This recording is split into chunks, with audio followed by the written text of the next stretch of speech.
बेचारी अनपढ़ महिला कुछ न समझती, पर विवेकवान स्त्रियाँ उनकी बड़ी सराहना करती और उनकी शिक्षाओं को आदर्श मानकर जीवन में ग्रहण भी करती थी। देवी शारदा ने अब अच्छी तरह समझ लिया था कि उनका जीवन विशुद्ध तपश्चर्या है, इसलिए रामकृष्ण देव की साधना की तैयारी कर देने के बाद वे स्वयं भी तप साधना में लग जाती। निर्धारित समय पर वे आध्यात्मिक विषयों पर चर्चा करती और अपनी ज्ञान वृद्धि करती। इसके बाद एक आदर्श पत्नी के कर्तव्य पालन के लिए तैयार हो जाती। रामकृष्ण देव के समीप वे कभी रूखे मन से नहीं गई। वे परम सौंदर्य युक्त प्रतीत होती थी। सौंदर्य की विशेषता सात्विकता होती है। उन्होंने कभी कोई ऐसा हाव भाव या साज श्रृंगार प्रदर्शित नहीं किया जिससे श्री रामकृष्ण को सांसारिक वासनाओं में उतरने की आवश्यकता पड़ती।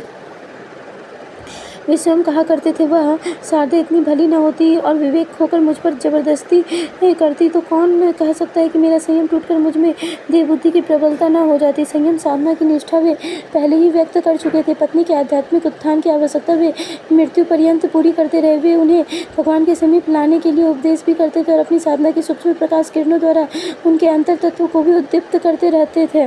भावनाएं माताओं में पहले ही होती है। इस तरह रामकृष्ण देव के अंतिम दिनों तक वे शक्ति और देवत्व की साक्षात प्रतिमा बन गई। स्वामी रामकृष्ण देव ने अब तक अपनी आवश्यकताएं पूर्ण कर ली और समय पर परमात्मा के प्रकाश में अपने आप को विलीन भी कर दिया।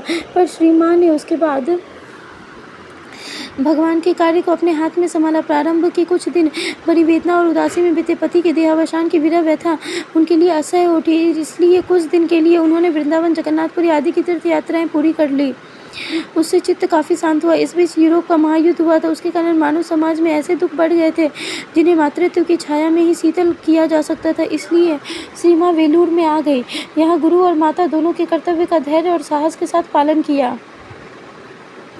उन्हीं के प्रयास से वेलूर मठ की स्थापना हुई और उन्हीं की प्रेरणा से रामकृष्ण मिशन का प्रादुर्भाव। वे स्वयं भी दिन भर परिश्रम करती थी। ऊंच नीच, छोटे बड़े का भेदभाव किए बिना भोजन परोसने से लेकर पत्थर उठाने और आश्रम की सफाई से लेकर व्यवस्था तक का सारा काम वे पूर्ण लगन और निष्ठा के साथ देखती थी। उनकी इस आत्मीयता और साधना ने शिष्यों में कर्मठता और सेवा की एक नई और युगांतरों तक भी शांत न हो सकने वाली कसक पैदा कर दी। आज भी रामकृष्ण मिशन में वह लगन, तत्परता और सेवा भाव देखा जाता है।